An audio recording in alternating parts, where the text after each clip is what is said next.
Good afternoon. Before I begin with my presentation, I'd like to thank Jayati and Chandru for the invitation. It's a real pleasure to be here. I'm going to be talking about the Caribbean, debt in the Caribbean, and I'm going to be talking about debt in the Caribbean for three reasons. First, because it's based on my own experience. I worked 5 years in the Port of Spain ECLAC office at the time when the Caribbean debt became an issue, a regional issue, because it's a group of countries, so what can have different situations, because it simplifies the analysis, they're very small, and because the transmission mechanisms are very short. I'm going to talk a little bit about the overall context in the Caribbean, then the causes of debt accumulation, some stylized facts of debt restructuring, and a little bit of nature debt for nature swaps. The overall context of the Caribbean is as follows. Caribbean debt became an issue towards the end of the 1990s, beginning of the 2000s. For most economies in the Caribbean, independently of their fiscal policies and independent of their monetary policy and exchange rate arrangements. General government debt as a percentage of GDP for the Eastern Caribbean's currency union, that's Antigua and Barbuda, Dominica, Grenada, St. Vincent and the Grenadines, St. Kitts and Nevis, St. Lucia, increased from 51% to 93%. Barbados, from about the same time, 58.5% to 70% of GDP. The data that we have for Jamaica, 1999-2004, 87.7 to 119. Belize, 2001 to 2004, it increased from 51.4% to 73%. All right. There are about 11 currency states, countries in the Caribbean that are over-indebted or highly indebted. I classify the degree of indebtedness in those countries that have debt relative to GDP less than 70%, those that have 70% to 90%, and those that are greater than 90%. The cause is generally attributed to natural disasters in the Caribbean. And the way to look at the natural disasters and whether or not natural disasters are the main cause of the Caribbean is, from my point of view, to look at one of the islands that's outside the Caribbean belt, Grenada, that you have on your left hand, that was nonetheless hit by a hurricane in 2004, Hurricane Ivan. But that was an anomaly. And if you look at Grenada, the biggest increase in debt took place before Hurricane Ivan, not after Hurricane Ivan. Hurricanes certainly help, but in many islands, they are not the fundamental cause of the increase in debt. I think that the fundamental cause in the increases in debt is the relation between the current account and the fiscal account in Caribbean countries. This graph provides evidence on the evolution of the current account balance and the general government balance for the Eastern Caribbean Eastern Caribbean Currency Union, for Barbados, for Belize, and for Jamaica.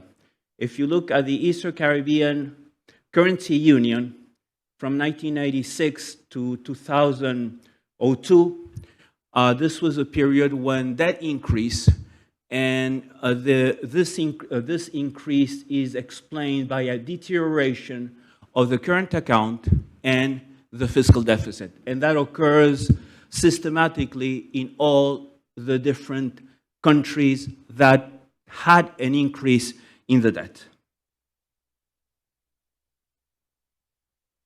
I'm going to go now to the debt restructuring, which is our recurrent feature of the Caribbean. This table shows debt restructurings from 1978 to 2021 for those economies that had no debt restructuring, Bahamas and Lucia. Those that did have a debt restructuring process, Barbados, Dominica, St. Kitts and Nevis, St. Vincent and the Grenadines, and Trinidad and Tobago, and more than one debt restructuring processes. Now you see in parentheses the years during which all these countries had debt restructuring processes. Most debt restructuring processes in the Caribbean that took place were preemptive. That is, they were not the result of an imminent debt crisis. Supposedly, they were on the path to debt unsustainability, and thus debt restructurings were imposed by the international financial architecture, so to speak. The evidence of debt restructuring, I took 11 countries, Caribbean countries, for the period 2004-2018. And the summary of the evidence is that debt restructuring tends to reduce the level of indebtedness and financing needs, that they fail to reduce the level of indebtedness below the levels prevailing before the start of the debt restructuring process. I took the reference point, the last phase of a debt restructuring, comparing it with 3 years before the debt restructuring occurred and 3 years after the debt restructuring the debt restructuring process was over. Despite the reduction in general government, the debt restructuring processes remains at high levels, and countries remain in categories corresponding to over-indebtedness. And it may be related to the design, implementation, and sustainability of these countries, but I think it has to do with the fact that the debt restructuring processes do not address the relationship between, or the dynamics between the fiscal deficit and the external current account deficit. And between the fiscal deficit and the current account deficit, one can arrive at using a very simple model where one assumes that the net accumulation of assets by the private sector is equal to zero. Then government minus taxes, government expenditure minus taxes equals export minus imports. And one, but through simple algebra, can arrive at an equality between the fiscal stance, which is equal to the government divided by the average tax ratio, equal to the exports divided by the average propensity to import, which is, one can turn this into a dynamic equality in the same way that the static foreign trade multiplier can be, through simple algebra, transformed into a dynamic trade multiplier, and one can arrive at a situation of equilibrium whereby the rate of growth of government expenditure divided by the tax elasticity of income equals to the rate of growth of exports divided by the import elasticity of income. And so one can compare both, and if they are equal, the stock of debt does not change over time. So you have sort of a full steady state equilibrium.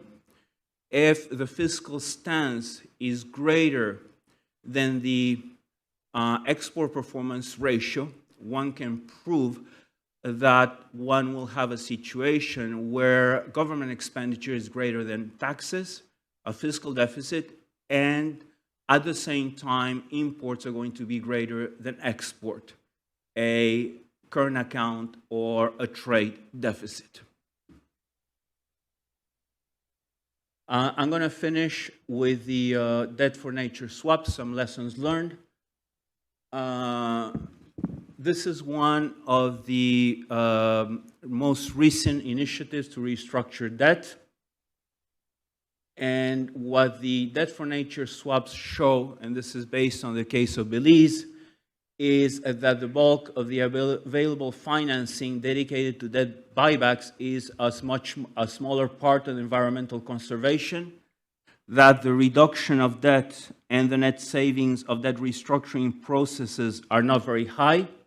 The countries need a big collateral or a big country that provides the backing for the type of operations they're undertaking, that there is sometimes a lack of transparency regarding the costs of the process, the insurance policy of the contract, and the commitments made by the beneficiary governments, and that it should be also noted that environmental commitments are numerous for economies such as those in the Caribbean with rather limited management and enforcement capacity. Thank you.